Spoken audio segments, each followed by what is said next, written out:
തദ്ദേശ തെരഞ്ഞെടുപ്പുമായി ബന്ധപ്പെട്ട ആക്ഷേപഹാസ്യ പരിപാടിയാണ് ഇനി. ലോക്കൽ ബോഡി ഷോയുമായി അക്ഷയ ചേരും. നമസ്കാരം. റിബൽ ഷോയിലേക്ക് അല്ല, ലോക്കൽ ബോഡി ഷോ വിത്ത് മ്യൂസിക്കിലേക്ക് സ്വാഗതം. സുഹൃത്തുക്കളെ, കൂട്ടുകാരെ, ഇന്ന് നിങ്ങളെ കൂട്ടിക്കൊണ്ടുപോകുന്നത് മുന്നണികൾക്ക് കിട്ടിയ 8ന്റെ പണിയിലേക്കാണ്. സംഭവം വേറൊന്നുമല്ല, പത്രികാ സമർപ്പണവും സൂക്ഷ്മ പരിശോധനയൊക്കെ ഏതാണ്ടൊക്കെ കഴിഞ്ഞപ്പോ എല്ലാ പാർട്ടികൾക്കും വിമത ശല്യമുണ്ട്.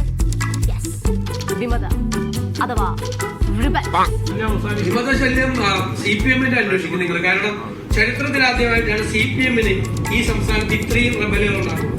ഞങ്ങളുടെയൊക്കെ സാധാരണയായിരുന്നു പണ്ട്. ഇപ്പൊ ഞങ്ങളുടെ 10-1 കുറഞ്ഞു.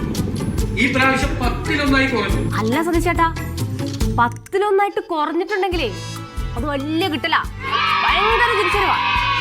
അല്ല, നമ്മുടെ സതീശേട്ടൻ CPM-ന്റെ വിമത സ്ഥാനാർത്ഥികളെ കുറിച്ച് പറഞ്ഞ ഒരു കാര്യമില്ലേ? അല്ല, മൂപ്പരങ്ങനെ പറഞ്ഞിട്ടുണ്ടെങ്കിൽ അത് വെറുതെ ആവാൻ സാധ്യതയില്ല. കണ്ണൂർ പയ്യന്നൂരിൽ CPM-ൽ നിന്ന് രാജിവെച്ച Kara branch secretary C Vaishakh വിമതനായി മത്സരിക്കും.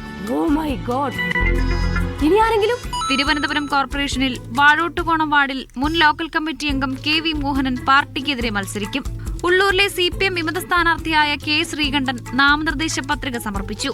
അപ്പൊ നാട്ടുകാരെ, കൂട്ടുകാരെ, സുഹൃത്തുക്കളെ, സതീശേട്ടൻ പറഞ്ഞതിലും കാര്യമുണ്ട്. ഇക്കാര്യത്തിൽ ഗോവിന്ദേട്ടൻ എന്തെങ്കിലും പറയാണ്ടോ?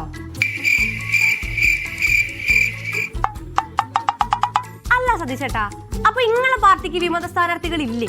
നോമിനേഷൻ സമർപ്പിച്ചിരിക്കുന്നത് ഇന്ത്യൻ നാഷണൽ കോൺഗ്രസിന്റെ പ്രവർത്തകരാണ്, ഇന്ത്യൻ നാഷണൽ കോൺഗ്രസിന്റെ പോരാളികളാണ്, ഞങ്ങൾ പാർട്ടിക്കാരാണ് എന്ന വലിയ ഒരു ഹൃദയപക്ഷമായ മുദ്രാവാക്യം ഏറ്റെടുത്ത് ഞങ്ങൾ ഒരു വലിയൊരു പോരാട്ടത്തിന് ഇറങ്ങുകയാണ്. ഇപ്പൊ ഏറ്റവും മുറിവ് എന്ന് പറയുന്നത് എനിക്കാണ്. അത് എന്റെ ശരീരത്തിലാണുള്ളത്. ആ ശരീരത്തിനപ്പുറത്ത് എന്റെ പാർട്ടിക്ക് ഏൽക്കരുത് എന്നതാണ് എന്റെ നിലപാട്. പാവം കുട്ടി വല്ലാണ്ട് വേദനിച്ചിട്ടുണ്ടാവും. വിമതരോട് എന്താണ് പറയാനുള്ളത്? ഐക്യജനാധിപത്യ മുന്നണിയുടെ അച്ചടക്കമുള്ള പ്രവർത്തകരായിട്ട് മാറണം.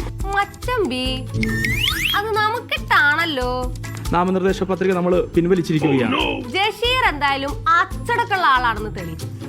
എന്നാലുണ്ടല്ലോ, അതില്ലാത്ത കുറച്ച് മനുഷ്യന്മാരുണ്ട്. ആരാന്നല്ലേ? നോക്കിക്കോ.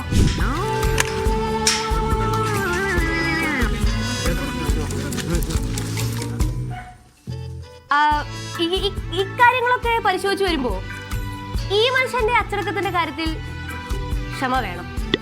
സമയമെടുക്കും, കാര്യമായ സമയം എടുക്കും എന്നുള്ളതുകൊണ്ട് ഞങ്ങൾ ക്ഷമയോടെ അവസാനിപ്പിക്കുന്നു. നന്ദി, നല്ല നമസ്കാരം.